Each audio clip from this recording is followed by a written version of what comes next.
Another county today. I'm taking you guys here because this spot kind of holds a special place in my heart, and I think it really exemplifies the type of irony that I'm going after. This is a real beautiful spot, but it's almost as if the more unknown the spot is, the more garbage I find, and really bizarre garbage. So come with me, I'll show you. It's interesting.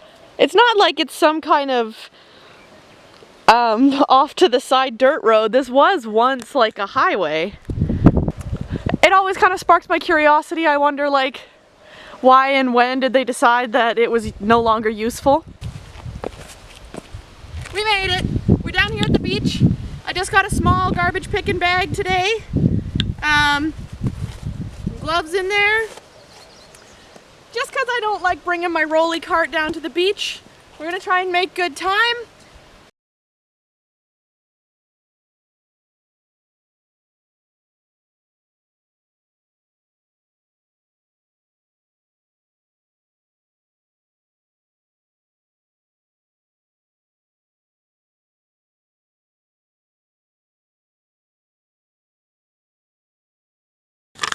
I come to this beach to work outdoors a couple times a week at this point, and I always think, doesn't this look like a postcard you would show to a tourist if you wanted to show them why we live in one of the most beautiful places in the world? This would be it. But as soon as we feel like it's out of sight and out of mind, it gets riddled with garbage. Okay, so what have we got here? Oh, sorry, my camera kind of spun there. Up top looks like a truck axle or a piece of one, or a drive shaft maybe. And down below, I don't know what that is down below there. I'm gonna try and get to it. Let's see what it is. Okay, here we are. My shadow's blocking it, oh Lord. Okay, so this might have once been a whole truck. I can't believe it. All right, let me get a big piece of cloth.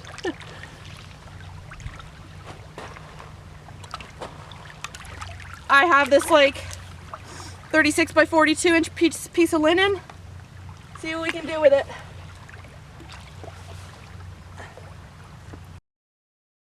To show you some of the other work I do, because there is no shortage of bizarre garbage when you look for out-of-the-way beaches in Cape Breton.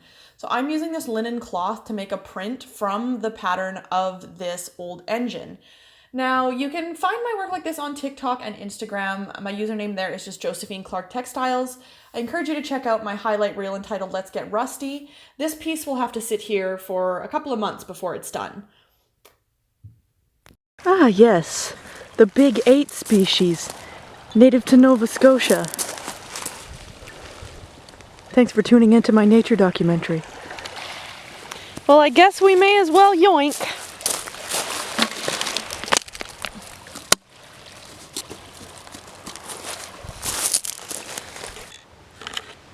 Ah, yes.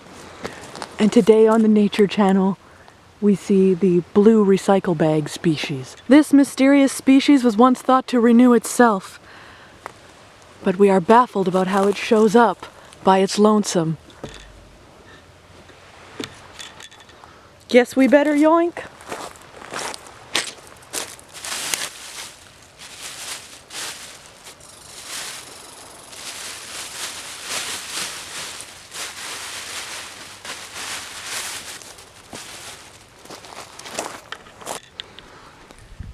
Tyrus rim, a long-living species. Tampaxlicus applicatorus, a very common and plentiful species around these parts. Yes, a synthetic jellyfish. If you're a turtle. If you're a human, it's a plastic bag. Let's see if there's anything weird in it.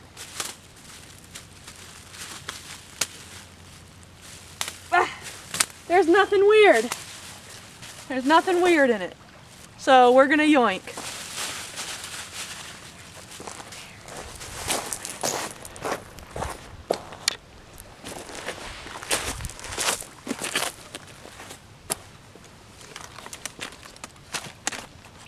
hey, I didn't see you there.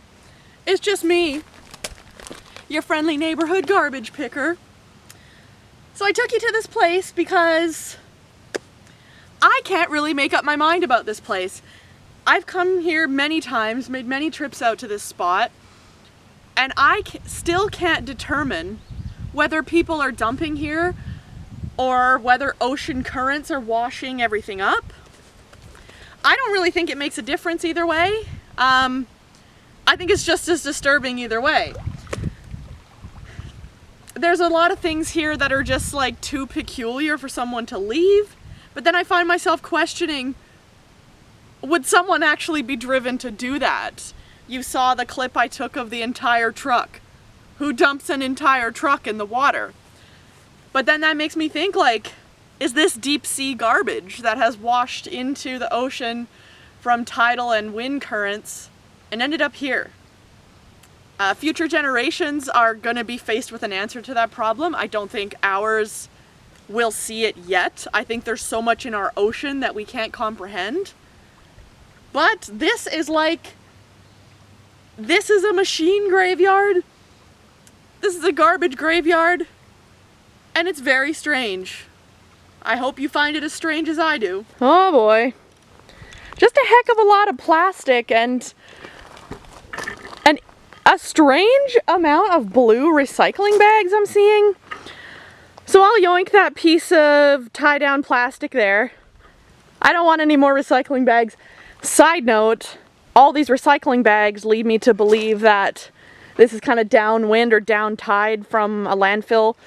So I don't think that someone's necessarily left it here, but that's just my suspicion. Alright, well I picked it up with my gloves, but it actually seems like it's from an industrial facility. I don't know what it's been used for. We're gonna leave it. Is that some kind of lid? I think so. I think it'll go good with the car mat we found in the other place. I'll yoink it. It'll fit in my bag. Ah, yes. The traffic cone is a particularly resilient breed of fauna, growing on concrete roadsides all the way to beaches all over this land. Now, real talk guys, all jokes aside, that's probably a sign that wind patterns are carrying stuff here. That could have washed up in the ocean and got washed up here. Really peculiar thing for people to dump, so this is why this spot confuses me a bit. This is not a garbage dump!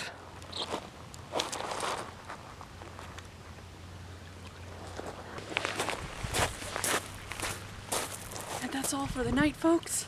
I'm getting back to my car. We're back at square one. Good night.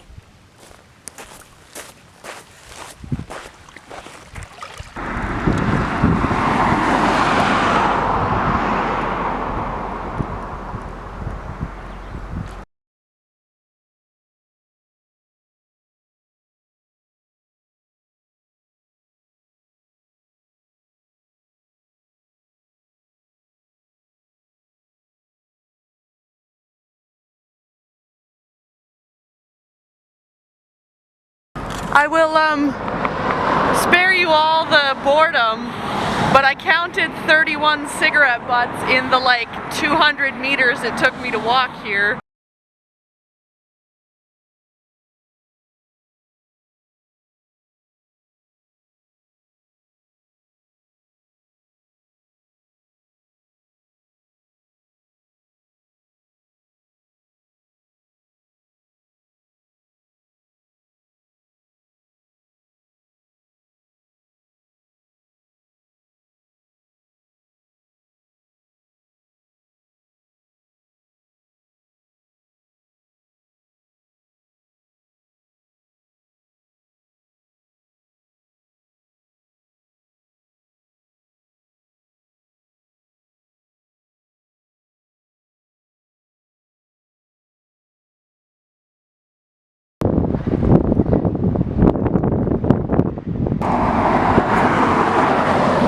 Got here Tim Ho's cup number 1, Tim Ho's cup number 2, and McDonald's. No, that's a Tim Ho's cup too. Pack of smokes and a cookie bag. I think I'm gonna take The Tim Ho's lid, the cookie bag. Nope. Nope, I'll leave that one. Yeah, you can't see, but there's some like pea looking liquid in that. So you always gotta look before you pick up. Alright, let's pick up this can of Pepsi and leave the cigarette butts behind. Ah, yes, the always plentiful styrofoam plate. I'll pick that one up. Looks like a piece of a Rubbermaid or something of the sort. It's like hard but flexible plastic. Seems neat, I'll take it. Looks to be like a piece of a snow shovel. It's a bit sun faded and brittle, but I'll take it. Tim Ho's. Tim Ho's. Tim Ho's. It's our main guy.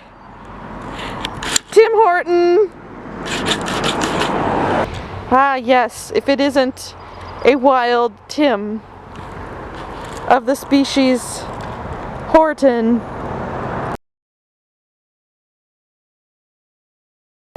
Ooh, good thing I walked 15 paces to find a Robin's.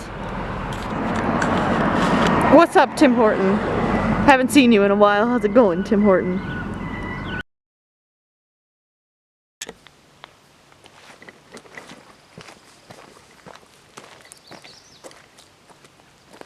I'm at Marble Mountain today.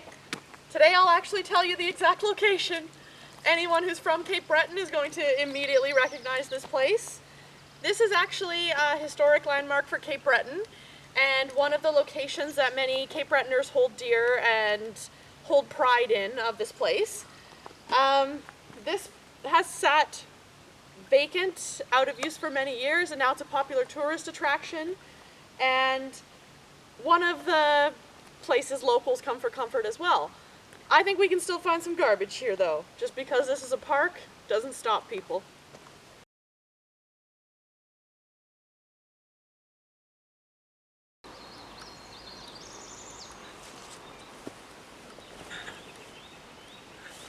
Oh, she's a behemoth. That's really cool.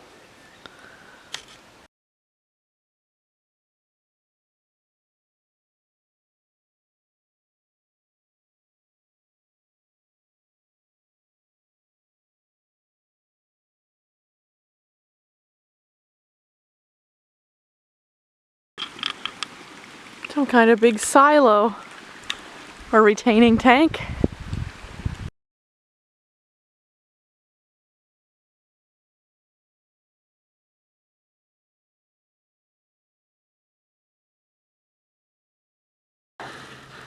Still massive piles of rock.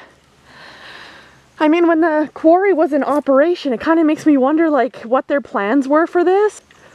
I want to get as close as I can, but I'm kind of freaked out by it. I don't know if I can, like, just on the other side of this tree, I'm already standing on rock. And I'm holding the tripod up in the air. That's a huge pile of rock. I don't want to step on that. Let's carry on. You have this beautiful scene that's partially created by industry. All this white sand you see is the result of erosion from the marble that was left behind when the quarry stopped its operations. But it really makes you think the amount of man-made activity that scarred this landscape, and we kind of accept it as benign. It's like an afterthought to the space. Oh, there's like steel beams back here. Oh, there's so many rusty steel beams. Look at the old style stonework in contrast with this beam and all this concrete. This is the huge scar in the landscape, like how much this has changed this area. I always think like, what would happen if a huge earthquake came through that and there's like houses up on the shore above? Or, you know, we had Hurricane Dorian, but what would happen if we had something worse? All that rock could easily get blown down or knocked down, and yeah, I don't know what it would do. That tunnel seems walled off. I mean, I'm not going in there anyway. Sometimes you do find some garbage just at the start of these where people hang out, seek shelter. Not today. Want to go look over the top of it? Because it's a climb either way. Let's go.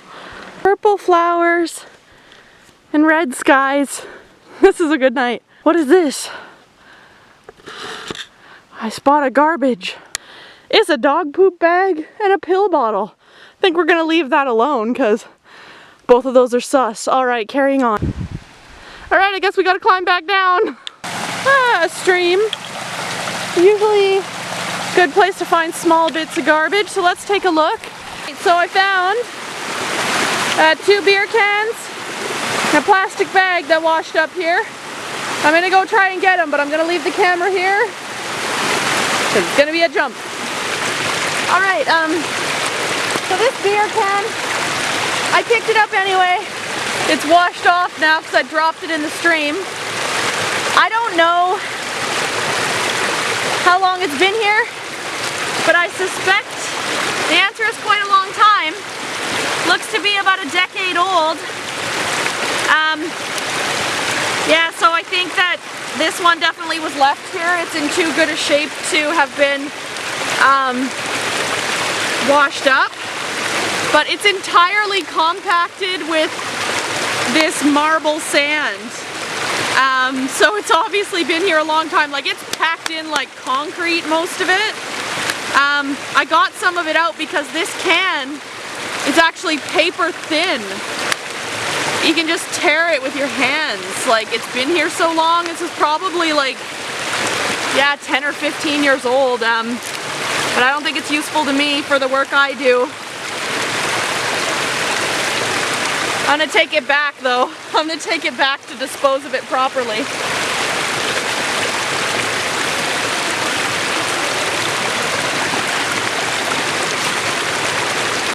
This is some kind of machinery. I can see a grate and a door on it.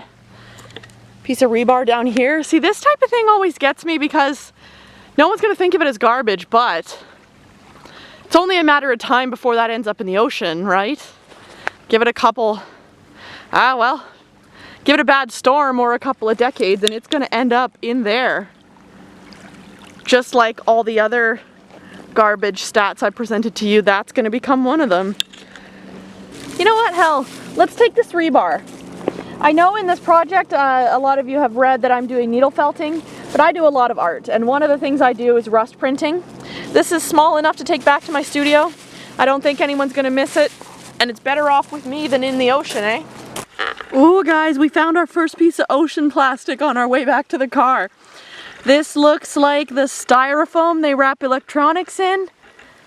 Yeah, like that really, really thin, bouncy styrofoam. Alright, guys. The sun's setting. We didn't find much today, that much I will admit. We didn't find much. We found a couple things, but I was just a bit too sus to pick them up. But another reason why I do this type of project and why I want to show you guys these things is because, is this beach really all that different from the one I took you to yesterday? I don't really think it is, and I think that we shouldn't have to be watched to not throw things away. We shouldn't have to have the threat of fines or penalties to not throw things away or in the water or on the beach. And it's strange to me that this place gets status of park, so this place gets status of respect. But that little out of the way place I took you guys to yesterday becomes a space of anonymity to do awful things to the environment. So, yeah. It shouldn't be bits and pieces of Nova Scotia we treat with pride. We should really respect all of it. That's all, folks.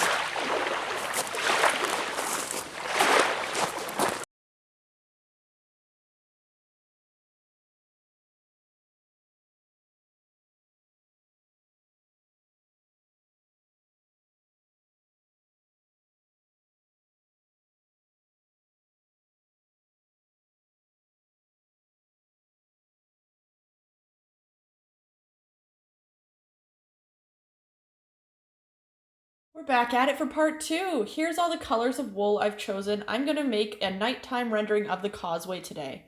I also have some plastic bottles we found at our location at the first day. So yeah, I'm just getting to some wet felting. Again, the alkalinity and the agitation is what helps the wool mat together. So I'm cutting up this red solo cup to imitate the colors of the sky at sunset. I also have this Subway cup lid. Got this cookie bag, and I'm going to cut it into wavy shapes. I'm going to use the metallic side of it to make reflections.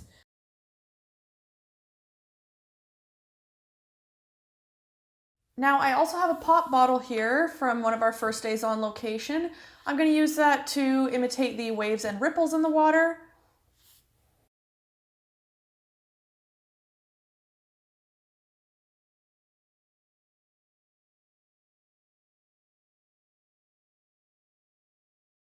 And now the components that I wet felted are just being needle felted together.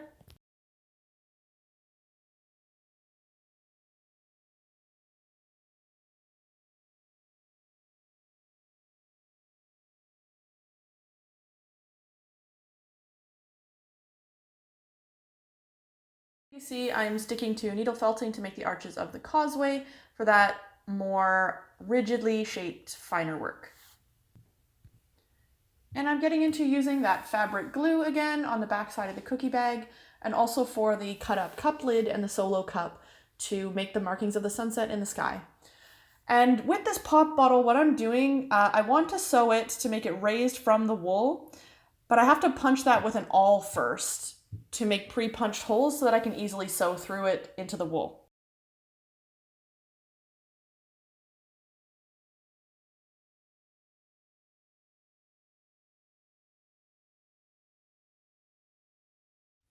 And just finishing up a little bit more needle felting to this wet felting I previously did, and then we are done.